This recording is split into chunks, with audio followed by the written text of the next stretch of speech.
Israel ಹಾಗೂ Iran ಮಧ್ಯೆ ಶುರುವಾಗಿರುವ ಯುದ್ಧಕ್ಕೆ ಜನರ ಮಾರಣ ಹೋಮವೇ ನಡೆದು ಹೋಗ್ತಿದೆ. ಸಾವಿರಾರು ಜನ ಸತ್ರು, ಎರಡು ದೇಶಗಳ ನೆತ್ತರ ದಾಹ ನಿಂತಿಲ್ಲ.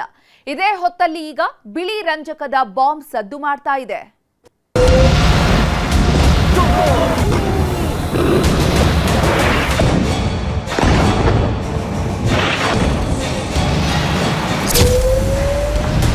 ಅಮೆರಿಕ ಇಸ್ರೇಲ್ ಇರಾನ್ ಮೇಲೆ ನಡೆಸುತ್ತಿರುವ ಯುದ್ಧದಲ್ಲಿ ಇರಾನ್ ನಡೆಸುತ್ತಿರುವ ಪ್ರತಿದಾಳಿಯಲ್ಲಿ ಮಾನವೀಯತೆ ಅನ್ನೋದು ಸಮಾಧಿಯಾಗಿ ಹೋಗಿದೆ.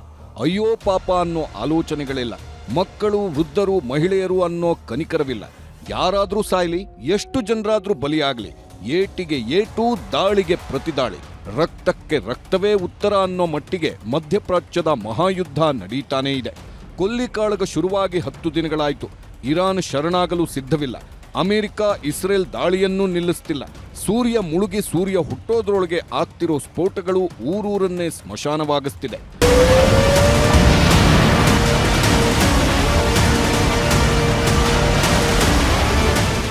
ಇಸ್ರೇಲ್ನ ಟೆಲ್ ಅವೀವ್ ನಗರದ ಹೊರಗೆ ಇರಾನ್ ಹಾಕಿದ ಕ್ಷಿಪಣಿ ಎಫೆಕ್ಟ್ ಇದು. 100 ಮೀಟರ್ ಸುತ್ತಲಿನ ಇಡೀ ಜಾಗ ಸ್ಫೋಟವಾಗಿದೆ.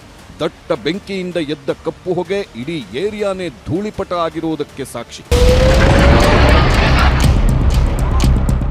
ಈ ದೃಶ್ಯ ನೋಡಿ. ಇದು ಗಾಜಾ ಪಟ್ಟಿ ಅಲ್ಲ, ಲೆಬನಾನ್ ಅಲ್ಲ, ಮತ್ತು ಇರಾನ್ನಲ್ಲಿರುವ ಸಿರಿಯಾನೂ ಅಲ್ಲ. ಇದು ಇಸ್ರೇಲ್ ನಗರ. ಇರಾನ್ ಸಿಡಿಸಿದ ಕ್ಷಿಪಣಿಯ ಎಫೆಕ್ಟ್. ಒಂದೇ ಒಂದು ಕ್ಷಿಪಣಿ ಹೇಗೆ 4-5 ಬೃಹತ್ ಕಟ್ಟಡಗಳನ್ನು ನೆಲಸಮ ಮಾಡ್ತಿದೆ ನೋಡಿ.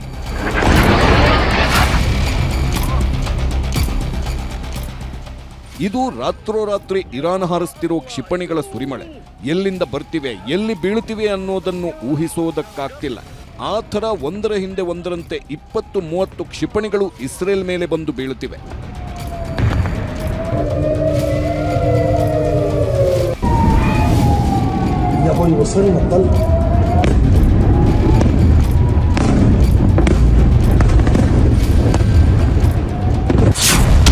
ಇರಾನ್ ಹತ್ತಿಕ್ಕಲು ಬಿಳಿ ರಂಜಕ ಸೇರಿಸಿ ಸ್ಫೋಟಿಸುತ್ತಿದೆಯಾ ಇಸ್ರೇಲ್? ಇರಾನ್ ನೆಲದ ಮೇಲೆ ಇಸ್ರೇಲ್ ಇಷ್ಟು ದಿನ ಕ್ಷಿಪಣಿಗಳು, ಬಾಂಬ್ಗಳನ್ನಷ್ಟೇ ಹಾಕ್ತಿತ್ತು. ಆದ್ರಿವತ್ತು ಇಸ್ರೇಲ್ ಬಾಂಬ್ಗಳ ಜೊತೆ ಬಿಳಿ ರಂಜಕವನ್ನು ಸೇರಿಸಿ ದಾಳಿ ಮಾಡುತ್ತಿದೆಯಂತೆ. ಇಂಥದ್ದೊಂದು ಗಂಭೀರ ಆರೋಪಕ್ಕೆ ಇಸ್ರೇಲ್ ತುತ್ತಾಗಿದೆ. ಅದರಲ್ಲೂ ದಕ್ಷಿಣ ಲೆಬನಾನ್ನ ಯೆಮೋರ್ನಲ್ಲಿರುವ ವಸತಿ ಪ್ರದೇಶಗಳ ಮೇಲೆ ದಾಳಿ ಮಾಡಲು ಇಸ್ರೇಲ್ ನಿಷೇಧಿತ ಬಿಳಿ ರಂಜಕವನ್ನ ಬಳಸಿದೆ ಅಂತ ಹ್ಯೂಮನ್ ರೈಟ್ಸ್ ವಾಚ್ ಅನ್ನೋ ಮಾನವ ಹಕ್ಕುಗಳ ಸಂಘಟನೆ ಆರೋಪಿಸಿದೆ. ಇದು ಎಷ್ಟು ಸತ್ಯಾನೋ ಸುಳ್ಳೋ ಗೊತ್ತಿಲ್ಲ. ಆದರೆ ಬಿಳಿ ರಂಜಕ ಸ್ಫೋಟದಿಂದ ಆಗೋ ಅನಾಹುತ ಮನುಕುಲವನ್ನೇ ವಿನಾಶಕ್ಕೆ ತಳ್ಳುತ್ತೆ ಅನ್ನೋದು ವಾಸ್ತವ. ಇನ್ನು ಇಸ್ರೇಲ್ ಅಮೆರಿಕ ಜಂಟಿಯಾಗಿ ಹಾರಿಸುತ್ತಿರುವ ಕ್ಷಿಪಣಿಗಳು ನಿನ್ನೆ ರಾತ್ರಿಯಿಂದ ದಕ್ಷಿಣ ಲೆಬನಾನ್ ಪ್ರದೇಶವನ್ನ ನಿರ್ನಾಮ ಮಾಡುತ್ತಿದೆ. ಇರಾನ್ ಭಯೋತ್ಪಾದಕರನ್ನ ಪತ್ತೆ ಹಚ್ಚಲು ಮತ್ತು ನಿರ್ಮೂಲನೆ ಮಾಡಲು ದಕ್ಷಿಣ ಲೆಬನಾನ್ನ ಅಲ್ ಘಜಿಯಾ ಮೇಲೆ ಈ ದಾಳಿ ಅಂತ ಇಸ್ರೇಲ್ ಹೇಳ್ಕೊಂಡಿದೆ. ಅದಕ್ಕೆ ಹೆಜ್ಬುಲ್ಲಾ ಸಂಘಟನೆಯ ಮೂಲಸೌಕರ್ಯವನ್ನ ಕೆಡವಲು ದಾಳಿ ಪ್ರಾರಂಭಿಸಿದ್ದೇವೆ ಅಂತ ಇಸ್ರೇಲ್ ಸೇನೆ ಸರ್ವನಾಶ ಆಗಿರುವ 10 ಕಟ್ಟಡಗಳ ವಿಡಿಯೋಗಳನ್ನು ಹಂಚಿಕೊಂಡಿದೆ. ಯುದ್ಧ ಶುರುವಾದ ಮೊದಲ ದಿನ ಅಂದ್ರೆ ಫೆಬ್ರವರಿ 28ರಂದು ಇಸ್ರೇಲ್ ಅಮೆರಿಕ ಕ್ಷಿಪಣಿ ದಾಳಿ ಮಾಡಿತ್ತು. ಈ ಕ್ಷಿಪಣಿ ಖಮೇನಿ ಮನೆಯ ಕೂಗಳತೆ ದೂರದಲ್ಲಿದ್ದ ಶಾಲೆಗೆ ಅಪ್ಪಳಿಸಿತ್ತು. ಸ್ಕೂಲ್ನಲ್ಲಿ ಆಟ ಪಾಠ ಅಂತ ಖುಷಿ ಆಗಿದ್ದ 168 ವಿದ್ಯಾರ್ಥಿನಿಯರು ಸ್ಥಳದಲ್ಲೇ ಜೀವ ಬಿಟ್ಟಿದ್ರು. ಇವತ್ತು ಶಾಲೆ ಮೇಲೆ ಕ್ಷಿಪಣಿ ಬಿದ್ದ ವಿಡಿಯೋ ವಿಶ್ವದಾದ್ಯಂತ ವೈರಲ್ ಆಗಿದೆ. ಇದು ಅಮೆರಿಕ ಕ್ಷಿಪಣಿ ಅಂತ ಇರಾನ್ ಹೇಳುತ್ತಿದೆ. ಆದರೆ ಇರಾನ್ ಹಾರಿಸಿದ ಕ್ಷಿಪಣಿ ಅವರ ನೆಲದಲ್ಲಿ ಅವರ ಮಕ್ಕಳನ್ನೇ ಬಲಿ ಪಡೆದಿದೆ ಅನ್ನೋದು ಡೊನಾಲ್ಡ್ ಟ್ರಂಪ್ ನೇರ ಆರೋಪ. ಗಲ್ಫ್ ರಾಷ್ಟ್ರಗಳಲ್ಲಿನ ಯುದ್ಧದ ಎಫೆಕ್ಟ್ ನೇರವಾಗಿ ಭಾರತದ ಮೇಲೆ ಬಿದ್ದಿದೆ. ಹರ್ಮುಜ್ ಜಲಸಂಧಿಯ ಟ್ರಾಫಿಕ್ನಿಂದಾಗಿ ಭಾರತಕ್ಕೆ ಬರುತ್ತಿರುವ ಕಚ್ಚಾ ತೈಲ ನಿಧಾನವಾಗ್ತಿದೆ. ಕಚ್ಚಾ ತೈಲ, ಗ್ಯಾಸ್ ಪೂರೈಕೆ ಆಗದ ಕಾರಣಕ್ಕೆ ದಿನೇ ದಿನೇ ಆತಂಕ ಎದುರಾಗಿದೆ. ಗ್ಯಾಸ್ ಬೆಲೆ ಹೆಚ್ಚಾಗಿದೆ. ಇದೀಗ ಪೆಟ್ರೋಲ್ ಬೆಲೆಯೂ ಹೆಚ್ಚಾಗ್ತಿದೆ. ಇದನ್ನೇ ಅಸ್ತ್ರ ಮಾಡಿಕೊಂಡಿರುವ ಕಾಂಗ್ರೆಸ್ ಕೇಂದ್ರ ಬಿಜೆಪಿ ಸರ್ಕಾರದ ವಿರುದ್ಧ ಮುಗಿಬಿದ್ದಿದೆ. ಹೀಗಾಗಿ ಸಂಸತ್ನಲ್ಲಿ ಕೇಂದ್ರ ಸರ್ಕಾರ ಕೈಗೊಂಡ ನಿರ್ಧಾರ, ಕ್ರಮಗಳ ಬಗ್ಗೆ ವಿದೇಶಾಂಗ ಸಚಿವ ಎಸ್ ಜೈಶಂಕರ್ ಮಾಹಿತಿ ನೀಡಿದ್ದಾರೆ. ಯುದ್ಧದ ದಿನಗಳಲ್ಲಿ ಮಧ್ಯಪ್ರಾಚ್ಯದಲ್ಲಿ ಸಿಲುಕೊಂಡಿದ್ದ ಸುಮಾರು 65,000 ಭಾರತೀಯರನ್ನ ರಕ್ಷಿಸಲಾಗಿದೆ. ಟೆಹರಾನ್ನೊಂದಿಗೆ ಸಂಪರ್ಕದಲ್ಲಿದ್ದು ಭಾರತೀಯರ ಸುರಕ್ಷತೆಗೆ ಆದ್ಯತೆ ನೀಡಲಾಗಿದೆ. ಭಾರತದಲ್ಲಿರುವ 3 ಇರಾನ್ ಹಡಗುಗಳು ಸುರಕ್ಷಿತವಾಗಿದ್ದು 1 ಹಡಗು ಮಾತ್ರ ನಾಶವಾಗಿದೆ. ಹಡಗುಗಳನ್ನು ರಕ್ಷಣೆ ಮಾಡಿದ್ದಕ್ಕೆ ಭಾರತಕ್ಕೆ ಇರಾನ್ ಧನ್ಯವಾದ ಹೇಳಿದೆ. ಯುದ್ಧದಲ್ಲಿ 2 ಭಾರತೀಯರು ಸಾವನ್ನಪ್ಪಿದ್ದು, 1 ಕಣ್ಮರೆಯಾಗಿದ್ದಾರೆ. ಇರಾನ್ನೊಂದಿಗೆ ಈ ಸಂದರ್ಭದಲ್ಲಿ ಯಾವುದೇ ಸಂಪರ್ಕ ಸಾಧ್ಯವಾಗ್ತಿಲ್ಲ. ಆದಾಗ್ಯೂ ಪರಸ್ಪರ ಮಾತುಕತೆ ಮೂಲಕ ಆರ್ಥಿಕ ರಾಜತಾಂತ್ರಿಕ ಸಮಸ್ಯೆಗೆ ಪರಿಹಾರ ಕಂಡುಕೊಳ್ಳಲಾಗುವುದು. ತೈಲ ಪೂರೈಕೆ ಹಾಗೂ ಬೆಲೆ ಏರಿಕೆ ಬಗ್ಗೆ ದೇಶದ ಜನರು ಆತಂಕ ಪಡಬೇಕಿಲ್ಲ ಅಂತ ಜೈಶಂಕರ್ ಅಭಯ ನೀಡಿದ್ರು. ಇನ್ನು ಕೊಲ್ಲಿ ರಾಷ್ಟ್ರಗಳಲ್ಲಿ ನಡೆಯುತ್ತಿರೋ ಯುದ್ಧದಿಂದಾಗಿ ಇರಾನ್ನಿಂದ ಕಾರವಾರಕ್ಕೆ ಬರ್ತಿದ್ದ ಕಚ್ಚಾ ಡಾಂಬರ್ ಸಂಪೂರ್ಣ ಬಂದಾಗಿದೆ. ಹಡಗುಗಳಿಲ್ಲದೆ ಕಾರವಾರ ವಾಣಿಜ್ಯ ಬಂದರು ಬಿಕೋ ಎನ್ನುತ್ತಿದ್ದು ಪ್ರತಿ ತಿಂಗಳು 70 ರಿಂದ 80 ಲಕ್ಷಕ್ಕೂ ಹೆಚ್ಚು ನಷ್ಟ ಆಗುವ ಆತಂಕ ಶುರುವಾಗಿದೆ. ಈ ವಾರ್ ನಡೆಸ್ತಾ ಇರೋದ್ರಿಂದ ಇದೇನು ಪೆಟ್ರೋಲಿಯಂ ಪ್ರಾಡಕ್ಟ್ಗಳು, ಬಿಟುಮಿನ್ಗಳು ನಮ್ಮ ಕಾರವಾರ ಪೋರ್ಟ್ಗೆ ಬರಬೇಕಾದಂತ ಬಿಟುಮಿನ್ ಶಿಪ್ಗಳಾಗಲಿ, ಬಿಟುಮಿನ್ ತುಂಬಿದ ಶಿಪ್ಗಳು ಅವರು ಪೆಟ್ರೋಲಿಯಂ ತುಂಬಿದ ಶಿಪ್, ಪೆಟ್ರೋಲಿಯಂ ಪ್ರಾಡಕ್ಟ್ಗಳನ್ನು ತುಂಬಿದ ಶಿಪ್ಗಳು ಕಾರವಾರ ಪೋರ್ಟ್ಗಳಿಗೆ ಬರ್ತಾ ಇದೆ. ಇಲ್ಲಿವರೆಗೂ ಹತ್ರ 1800 ಜನ ಸತ್ತಿದ್ದಾರೆ, ಸಾವಿರಾರು ಜನ ಕಣ್ಮರೆಯಾಗಿದ್ದಾರೆ, 5,000 ಜನ ನರಳಾಡುತ್ತಿದ್ದಾರೆ. Bureau report, news 18. ಅವರಿಬ್ರು ಜೀವಕ್ಕೆ ಜೀವ ಅಂತ ಪ್ರೀತಿಸಿ ಮದುವೆ ಆಗಿದ್ರು. ಹೆತ್ತವರ ಮಾತನ್ನ ಧಿಕ್ಕರಿಸಿ ಬಂದವಳು ಗಂಡನ ಮನೆಯಲ್ಲಿ ಸಂಸಾರ ಶುರು ಮಾಡಿದ್ಲು. ಆದ್ರೆ ಮದುವೆಯಾದ 3 ವರ್ಷಕ್ಕೆ ದುರಂತ ಅಂತ್ಯ ಕಂಡಿದ್ದಾಳೆ. ಮಕ್ಕಳು ಪ್ರೀತಿ ಪ್ರೇಮ ಅಂತಿದ್ದಂತೆ ಹೆತ್ತವರು ವಿಲನ್ ಆಗೋದು ಇದೇ ಕಾರಣಕ್ಕೆ ನೋಡಿ.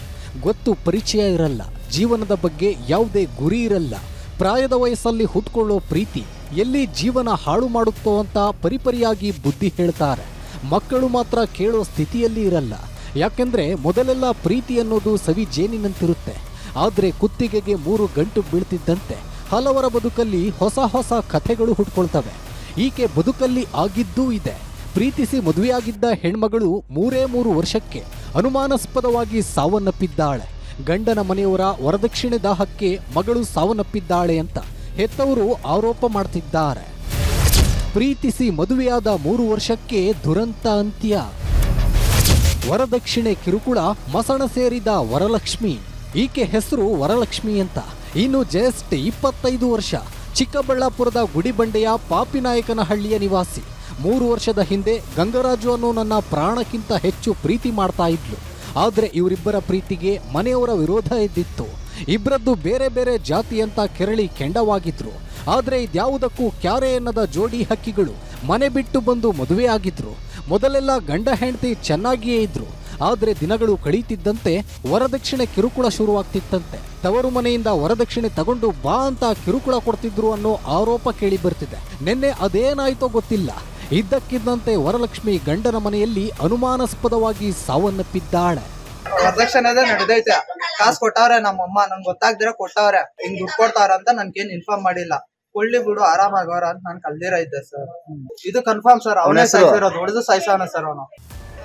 ವರಲಕ್ಷ್ಮಿ ಸಾವಿನ ಸುದ್ದಿ ಗೊತ್ತಾಗ್ತಿದ್ದಂತೆ ಹೆತ್ತವರಿಗೆ ಬರಸಿಡಿಲು ಬಿಡಿದಂತಾಗಿತ್ತು. ಮಗಳನ್ನ ನೋಡೋದಕ್ಕೆ ಓಡೋಡಿ ಬಂದವರಿಗೆ ಅಲ್ಲೊಂದು ಶಾಕ್ ಎದುರಾಗಿತ್ತು. ಬೆಳಗ್ಗೆಯಿಂದ ಸಂಜೆವರೆಗೂ ಪೊಲೀಸರು ಮೃತದೇಹವನ್ನೇ ತೋರಿಸಿರ್ಲಿಲ್ವಂತೆ. ಆರೋಪಿಗಳ ಪರ ಪೊಲೀಸರು ನಿಂತಿದ್ದಾರೆ. ಹೀಗಾಗಿ ನಮಗೆ ನ್ಯಾಯ ಕೊಡಿಸಿ ಅಂತ ಹೆತ್ತವರು ಕಣ್ಣೀರಿಡ್ತಿದ್ದಾರೆ. ಇವಾಗ ನೇಣ ಹಾಕೊಂಡು ಸತ್ತಿದ್ರೆ ಮಗು ನಾಲ್ಗೆ ಆದ್ರೂ ಬರ್ಬೇಕಾಗಿತ್ತು, ಇಲ್ಲ ಕಣ್ಣಿಗ್ಲಾದ್ರೂ ದಪ್ಪ ಆಗ್ಬೇಕಾಗಿತ್ತು. ಏನಿಲ್ಲ, ನಾರ್ಮಲ್ ಆಗಿ ಐತೆ ಹೆಣ. ಇಲ್ಲಿ ಮಾತ್ರ ಸುಮ್ನೆ ಹೊಡೆದಿರೋದು, ಇಲ್ಲಿ ಹೊಡೆದೈತೆ. ಆಮೇಲೆ ಕೈ ಕಾಲಗಳ ಮೇಲೆ ಎಲ್ಲ ಇವಾಗ ನೋಡ್ಕೊಂಡೇ ಬಂದಿದ್ದೆ ಹೆಣನ. ಎಲ್ಲ ಬರೆಗೆ ಬಿಟ್ಬಿಟ್ಟೈತೆ, ಕೈ ಕಾಲಗಳ ಮೇಲೆ ಎಲ್ಲ, ಬೆನ್ನಿಂದಗಡೆ ಎಲ್ಲ ಬರೆಗೆ ಬಿಟ್ಬಿಟ್ಟೈತೆ. ಚೆನ್ನಾಗಿ ಹೊಡೆದು ಸಾಯಿಸ್ಬಿಟ್ಟು ಇಲ್ಲಿ ಅಡ್ಮಿಟ್ ಮಾಡೋರೆ. ಒಟ್ನಲ್ಲಿ ಪ್ರೀತಿಸಿ ಮದುವೆಯಾದ ಹೆಣ್ಮಗಳು 3 ವರ್ಷಕ್ಕೆ ಉಸಿರು ನಿಲ್ಲಿಸಿದ್ದಾಳೆ. ನಿಜಕ್ಕೂ ಆತ್ಮಹತ್ಯೆನ ಅಥವಾ ಕೊಲೆ ಮಾಡಿ ಆತ್ಮಹತ್ಯೆಯ ಕಥೆ ಕಟ್ಟಿದ್ರ ಅನ್ನೋದು ತನಿಖೆ ಬಳಿಕವೇ ಗೊತ್ತಾಗಬೇಕಿದೆ. Dattatreya M, news 18, Chikkaballapur. POCSO ಕೇಸ್ನಲ್ಲಿ ಸಿಲುಕಿರೋ ದೇವಮಾನವ ಮುತ್ಯಾಗೆ ದೊಡ್ಡ ಸಂಕಷ್ಟ ಎದುರಾಗಿದೆ. ಪೊಲೀಸರು ವಿಚಾರಣೆ ನಡೆಸ್ತಾ ಇರೋ ಹೊತ್ತಲ್ಲೇ ಬೇಲ್ ಮೊರೆ ಹೋಗಿದ್ದವನಿಗೆ ಕೋರ್ಟ್ ಬಿಗ್ ಶಾಕ್ ಕೊಟ್ಟಿದೆ. ದೇವಮಾನವ ಮಲ್ಲಿಕಾರ್ಜುನ ಮುತ್ಯಾಗೆ ಶಾಕ್. ಜಾಮೀನು ಅರ್ಜಿ ವಜಾ, ಬಂಧನದ ಭೀತಿ ಶುರು. ನಾನೇ ದೇವ್ರು ಅಂತ ಹೇಳ್ಕೊಂಡು ಓಡಾಡೋ ದೇವಮಾನವನಿಗೆ ಈಗ ದೇವ್ರೇ ಕೈ ಹಿಡಿಬೇಕಾಗಿದೆ. ಯಾಕಂದ್ರೆ ಪೋಕ್ಸೋ ಕೇಸ್ನ ಸುಳಿಯಲ್ಲಿ ಸಿಲುಕಿರೋ ಮಲ್ಲಿಕಾರ್ಜುನ ಮುತ್ಯಾಗೆ ಕೋರ್ಟ್ ಬಿಗ್ ಶಾಕ್ ಕೊಟ್ಟಿದೆ. ಮುತ್ಯ ಸಲ್ಲಿಸಿದ್ದ ಜಾಮೀನು ಅರ್ಜಿ ವಜಾ ಆಗಿದ್ದು ಎಲ್ಲಿ ಅಂದರ್ ಆಗ್ತಾರೋ ಅನ್ನುವಂತಹ ಭಯ ಹುಟ್ಕೊಂಡಿದೆ. ಮುತ್ಯ ಮೇಲೆ ಪೋಕ್ಸೋ ಕೇಸ್ ಬಿದ್ದಿದ್ದು.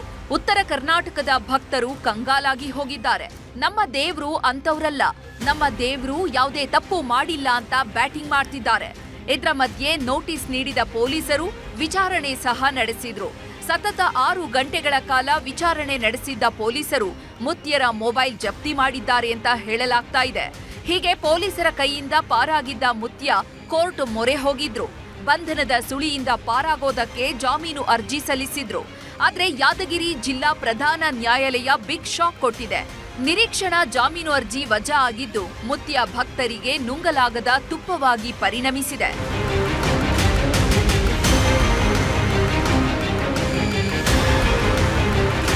ಪೋಕ್ಸೋ ಕೇಸ್ ದಾಖಲಾದ್ರೂ ಪೊಲೀಸರು ಬಂಧಿಸಿಲ್ಲ.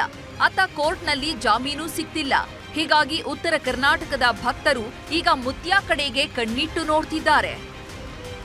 ಗಣೇಶ್ ಮಾಲಿಪಾಟೀಲ್, ನ್ಯೂಸ್ 18 ಯಾದಗಿರಿ. ಅವರೆಲ್ಲ ಒಟ್ಟಿಗೆ ಬೆಳೀತಾ ಇದ್ದ ಸ್ನೇಹಿತರು. ಕೆಲವರು SSLC ಓದ್ತಾ ಇದ್ರೆ ಇನ್ನು ಕೆಲವರು 9ನೇ ಕ್ಲಾಸ್ ಓದ್ತಾ ಇದ್ರು. ಹೊಸ ಬಟ್ಟೆ ತರೋಕೆ ಅಂತ ಹೋಗಿದ್ದೆ ಓರ್ವನ ಪಾಲಿಗೆ ಕಂಟಕವಾಗಿದೆ. ಸ್ನೇಹಿತರು ಮಾಡಿದ್ದ ಸಂಚು ಕೇಳಿ ಊರಿನ ಜನ ಬೆಚ್ಚಿ ಬಿದ್ದಿದ್ದಾರೆ.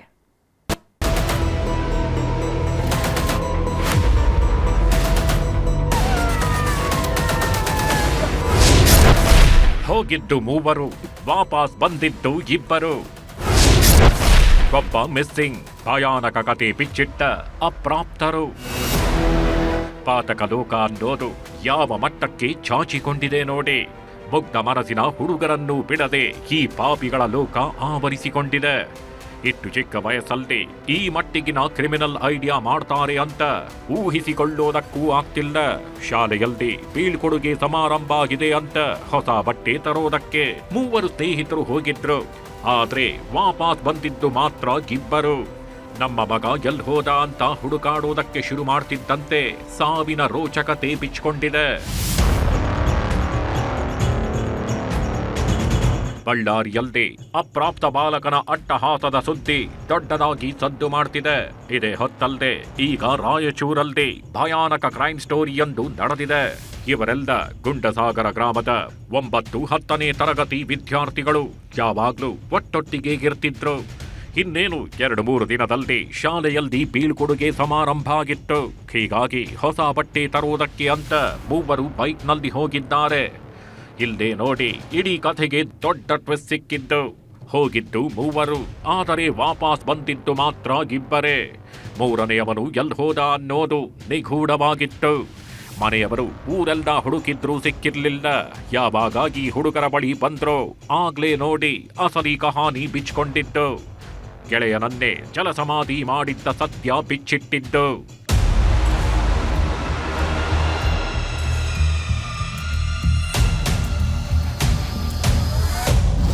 ಬಟ್ಟೆ ತಕ್ಕಂತ ಇನ್ಫಾರ್ಮ್ ಮಾಡಿ ಒಟ್ಟ ಕರ್ಕೊಂಡ್ ಬಂದಾರ ಸರ್. ಮೋಸ ಮಾಡಿ ಕರ್ಕೊಂಡ್ ಬಂದಾರ ಸರ್. ಹೊಡಿಬೇಕಂತ ಕರ್ಕೊಂಡ್ ಬಂದಾರ. ನಮಗೆ ಸರ್ ಮುಂದಿನ ಅವ್ರ ಬಾಯಿ ಮೇಲೆ ಗೊತ್ತಾಯ್ತು ಸರ್. ನಾವು ಕರ್ಕೊಂಡು ಹೋಗಿ ಹೊರದಕ್ಕೆ ಲ್ಯಾಕ್ ಬಂದ ಅಂತ ಹೇಳಿ ಬೆಳಿಗ್ಗೆ ಹುಡುಕಾದೆ ಸರ್. ಬೆಳಿಗ್ಗೆ ಹುಡುಕಾಡಿ ನಾವು ಹುಡುಗರನ್ನ ಹಿಂಗ ಸೈಕಲ್ ಮಟ್ಟ ಮೇಲೆ ಮಧ್ಯಾಹ್ನ ಹೋಗ್ಯಾರ ಅಂದ ಮೇಲೆ ಸರ್ ಅವಾಗ ವಿಚಾರಣೆ ಮಾಡಿದಾಗ ಹುಡುಗರು ಅವಾಗ ಹೇಳಿಲ್ರಿ ಬುಗುಲ್ ಬಿದ್ದು. ಆಮೇಲೆ ಹಿಂದಗಡೆ ಹೇಳಿದ್ರು ಸರ್. ಬಟ್ಟೆ ಖರೀದಿಗೆ ಹೋಗಿದ್ದ 3 ಮನೆಗೆ ವಾಪಸ್ ಹೊರಟಿದ್ರು. ಈ ವೇಳೆ ಕಾರ್ತಿಕ್ ಅನ್ನೋನಿಗೆ ಬಾಯಾರಿಕೆಯಾಗಿದೆ. ಹೀಗಾಗಿ ಗಾಡಿ ನಿಲ್ಲಿಸಿ ನೀರು ಕುಡಿಯೋದಕ್ಕೆ ಹೋಗಿದ್ದಾನೆ. ಆದ್ರೆ ಅಲ್ದೇ ಕರೆಂಟ್ ಶಾಕ್ ತಗುಲಿ ಪ್ರಾಣ ಬಿಟ್ಟಿದ್ದಾನೆ. ಸತ್ತು ಬಿದ್ದ ಸ್ನೇಹಿತನನ್ನ ನೋಡ್ತಿದ್ದಂತೆ ಉಳಿದವರಿಗೆ ನಡುಕ ಶುರುವಾಗಿದೆ. ಊರಿನವರಿಗೆ ಗೊತ್ತಾದ್ರೆ ತಾವೇ ಸಾಯಿಸಿದ್ದು ಅಂದ್ಕೊಳ್ತಾರೆ ಅಂತ ಖತರ್ನಾಕ್ ಪ್ಲಾನ್ ಮಾಡಿದ್ದಾರೆ. ಸತ್ತು ಬಿದ್ದಿದ್ದವನನ್ನ ಬೈಕ್ ಮೇಲೆ ಕೂರಿಸಿಕೊಂಡು ಬಂದು ಗೋಣಿ ಚೀಲದಲ್ಲಿ ತುಂಬಿದ್ದಾರೆ. ನಂತರ ಮೃತದೇಹಕ್ಕೆ ಕಲ್ಲು ಕಟ್ಟಿ ನೀರಿಗೆ ಎಸೆದಿದ್ದಾರೆ. ಈ ಸುದ್ದಿ ಕೇಳ್ತಿದ್ದಂತೆ ಹೆತ್ತವರ ಎದೆಯೇ ಒಡೆದು ಹೋಗಿದೆ. ಮಗನನ್ನ ಅವರೇ ಸ್ನೇಹಿತರೆ ಕೊಲೆ ಮಾಡಿ ಅವರನ್ನ ಕರಡಕಲ್ ಕೆರೆ ಲಿಂಗಸುಗೂರು ಅಲ್ಲಿ ಅವ್ರನ್ನ ಹಾಕಿರ್ತಾರೆ.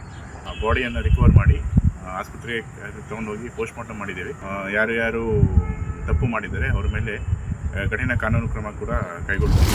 ಒಟ್ಟಿನಲ್ಲಿ ಈ ಪಾತಕ ಲೋಕ ಅನ್ನೋದು ಅಪ್ರಾಪ್ತರ ಮನಸ್ಸನ್ನ ಯಾವ ಮಟ್ಟಕ್ಕೆ ಆವರಿಸಿದೆ ಅನ್ನೋದಕ್ಕೆ ಈ ಘಟನೆಗಳೇ ಸಾಕ್ಷಿ. ವಿಶ್ವನಾಥ್ ಹೂಗ, ನ್ಯೂಸ್ 18 ರಾಯಚೂರು.